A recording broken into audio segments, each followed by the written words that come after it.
तर चला आज बागायतदार मित्रांनो, आज आपण परत अजयकडे जाऊन अजयनं कशा पद्धतीनं बागेचं नियोजन केले ते आपण जरा पाहूया. अजय, तू बागेला यावर्षी कसं नियोजन केलेस?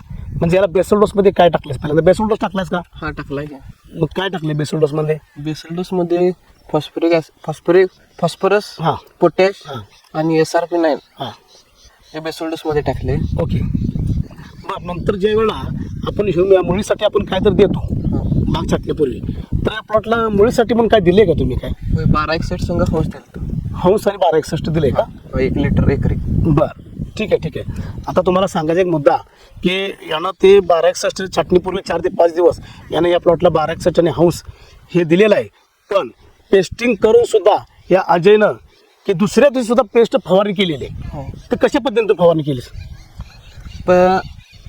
पेस्ट गड्यांमार्फत लावली पहिल्या वेळी, परंतु वातावरण पण खराब आहे आणि ह्यावेळी क्लायमेट चेंज झाल्यामुळं प्रत्येकांचा असा ग्रह होता की बाग एकसारखी फुटीनं झाल्यात लोकांच्या. बरं, मग त्यामुळं आम्ही पहिल्या वेळी गड्यांमार्फत पेस्ट वापरली आणि नंतर दुसऱ्या दिवशी ट्रॅक्टरच्या साह्याने पेस्ट फवारणी घेतली. त्याचं प्रमाण काय आहे? 100 लिटर पाण्याला 2.5 ते 3 लिटर. 2.5 ते 3 लिटर. मग त्याचा काय परिणाम दिसला? बाग एकसारखी फुटायला एकसारखी प्रत्येक वर्षीच्या तुलनेत ह्या वर्षी व्यवस्थित आणि सगळ्यांपेक्षा जोरात फुटले, म्हणजे बाहेरच्या लेवल. तर मित्रांनो, यावर्षी जो काय अतिवृष्टी झाली सर्वसाधारण 27 सप्टेंबरच्या आसपास, तर त्यावेळेला यांचा प्लॉट छाटणी केलेला होता.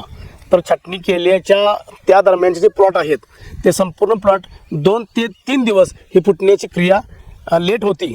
परंतु अजयनं या प्लॉटला मुळीसाठी हौस सोडलेला आहे आणि नंतर पेस्टिंग करून सुद्धा पेस्टची दुसऱ्या दिवशी फवारणी केलेली आहे. त्याचा एकंदरीत परिणाम म्हणून त्याची बाग अतिशय उत्कृष्ट फुटलेली आहे. घड संख्या भरपूर आहे आणि इतरांच्या यांच्याबरोबर जी छाटणी आहे त्यांची त्या प्लॉटची फिलफूट अजून 3 ते 4 दिवस निघणार नाही, पण या प्लॉटची फिलफूट आज काढण्यास चालू आहे. तर अजय, आपण ज्या वेळेला सर्वसाधारण पोंग्यामध्ये या प्लॉटला आपण काय दिलं खाल्लं? पोंग्यामध्ये बाहुबली हां एकरी 1 लिटर बरं आणि 1261 1261 तिथं पण दिलं होतं. 1261 हां. बरं ते किती एकरी 5 किलो 5 किलो दिलं आणि बाहुबली 1 लिटर. बरं, ठीक आहे. दिवस काय करूचं? आजपर्यंत तुम्ही या प्लॉटला बाहुबली कधी दिलं? नाही, आता पहिल्यांदा दिले. मग बाहुबलीचा काय रिझल्ट वाटतो तुम्हाला? पोंगा एकदम स्ट्रॉंग निघून हां, फुटबे एक समान आली. एक समान फुटवा हां आणि पोंगा एकदम स्ट्रॉंग निघाला. हां. म्हणजे हा बाहुबलीचा, कारण दरवर्षी तुम्ही 1261 सोडताच, हां. फक्त यावर्षी ॲडिशनल तुम्ही बाहुबली सोडले, त्याचा रिझल्ट वाटतो ह्या. अच्छा, बरं, ठीक आहे. म्हणजे तुम्हाला बाहुबलीवर एवढा कॉन्फिडन्स आहे? होय, बाहुबली कामच तसं करते. काम करते. कॉस्टिंग जास्त वाटते का बाहुबलीचं? नाही, रिझनेबल आहे. हां. रिझनेबल आहे मला. अजय, या प्लॉटला एवढी जी चमक किंवा काळोख दिसत्या, त्याचं काय म्हणजे काय स्प्रे घेतला तुम्ही? 13व्या दिवशी SRP 2 ग्रॅमनं आणि 0.34 2 ग्रॅमनं हा स्प्रे दिलाय आणि 15व्या दिवशी स्ट्रॉबेरी 1 ग्रॅमनं आणि सिलिकॉन पोटॅश 2 ग्रॅमनं दिलाय. अच्छा, SRP आणि 52-34 13व्या दिवशी दिला स्प्रे तुम्ही, आणि 15व्या दिवशी स्ट्रॉबेरी हां. हे USK काय कॉम्बी आहे का? हां, कॉम्बे. बरं, स्ट्रॉबेरी आणि सिलिकॉन पोटॅश 2 ग्रॅमनं. त्याच्यामुळे तुम्हाला एवढी काळोखी चमक वाटते? हां. बरं, ठीक आहे.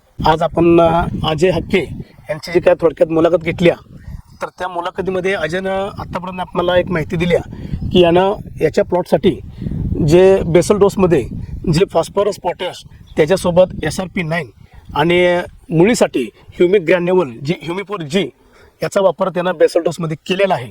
त्याचबरोबर छाटणीपूर्वी एक 4 दिवस अजयनं 1261 एकरी 5 किलो आणि हंस एकरी 1 लिटर अशा पद्धतीने त्यानं ड्रिपने ॲप्लिकेशन दिलेले आहे. आणि दुसरी गोष्ट म्हणजे त्यानं पेस्टिंग करून सुद्धा त्यानं पेस्ट फवारणी केलेली आहे. तो एक त्यातला मेन मुद्दा आहे. तर बागायतदार बंधूंनो, पेस्ट जर मजुराने पेस्ट कमी जास्त लावली असं वाटत असेल आपल्याला, तर दुसऱ्याची फवारणी करणे तेवढंच गरजेचं आहे. हे करत असताना अजयनं परत पोंगा स्टेजच्या अवस्थेवेळेला परत त्यांनी सांगितलं की 1261 आणि बाहुबलीचा त्यांना रिझल्ट प्रचंड आलाय म्हणून. तर त्यावेळी त्यांनी 1261 5 किलो आणि बाहुबली 1 लिटर अशा पद्धतीने त्यांनी ड्रिपने ॲप्लिकेशन केलेलं आहे. आपण त्यांना हे पण विचारलं होतं की तुमच्या प्लॉटला काळोखी ही कशी काय एवढी आहे. तर त्यांनी त्याचं पण त्यांनी एका वाक्यात त्यांनी सांगितलं की 13व्या दिवशी या प्लॉटला 0.34 2 ग्रॅम आणि SRP 2 ग्रॅम, तसेच 15व्या दिवशी स्ट्रॉबेरी 1 ग्रॅम आणि सिलिकॉन पोटॅश 2 ग्रॅम अशा पद्धतीने यूज केल्यामुळं हा टोटल प्लॉट सक्सेस. म्हणजे आज यावर्षी जे काही चाललेलं आहे की बाबा प्रत्येक प्लॉटला माल कमी जास्त आला आहे किंवा गोळी घड आलेत किंवा प्लॉट जिरून गेला आहे किंवा प्लॉट फुटून झालेत, अशी कुठलीही परिस्थिती या प्लॉटवर दिसत नाही. या प्लॉटला भरपूर माल आहे, घडसंख्या भरपूर आहे. आज लक्षात घ्या, प्रत्येक या तारखेचे प्लॉट आहेत हे 2-3 दिवस किंवा 4 दिवस लेट चालू आहेत, पण हा प्लॉट वेळेवर अगदी आजच्या ह्या प्लॉटचा सर्वसाधारण 15वा दिवस आहे. 15व्या दिवशी सुपरचे जी वान्स काढायचं चालू आहे, म्हणजे फिलपूट काढायचं चालू आहे. तर ह्या वेळेवर प्लॉट एकदम स्प्राउटिंग झालेला आहे आणि वेळेवर याचा प्लॉटचं संपूर्ण कामकाज चालू आहे. तर ही उत्पादने, ही अजयने जे उत्पादन वापरली ती त्या अजयला आपण परत विचारू की ही संपूर्ण उत्पादन वापरून तुम्हाला काय याबद्दल मनोगत तुमचं व्यक्त करायचं आहे. तर अजय परत आता तुमच्याकडे येतोय मी. तर तुम्ही जे आता मला जी सगळी उत्पादनं सांगितली तर ही वापरून तुम्हाला तुमचं काय मनोगत आहे, तुम्हाला काय वाटतं या उत्पादनाबद्दल? USK ॲग्रोचे प्रोडक्ट आहेत ना ते रिजनेबल आहेत. अच्छा, आणि रिझल्ट टॉप आहे. रिझल्ट टॉप आहेत. ओके, तुम्हाला दर वर्षापेक्षा या वर्षी बागेत बदल दिसून येतो? भरपूर बदल झालाय. भरपूर बदल झालाय. बरं, ठीक आहे. मग तुम्ही बागायतदार बंधूंना काय सांगशाल, आमचे जे बागायतदार बंधू आहेत त्यांना काय सांगशाल? बागायतदार बंधूंनो, तर USK ॲग्रोचे प्रोडक्ट अतिशय चांगल्या दर्जाचे आणि रिजनेबल कॉस्टमध्ये आहेत. मी वापरलेत, मी समाधानी आहे. तुम्ही पण एकदा जरूर वापरून पहा. धन्यवाद. धन्यवाद.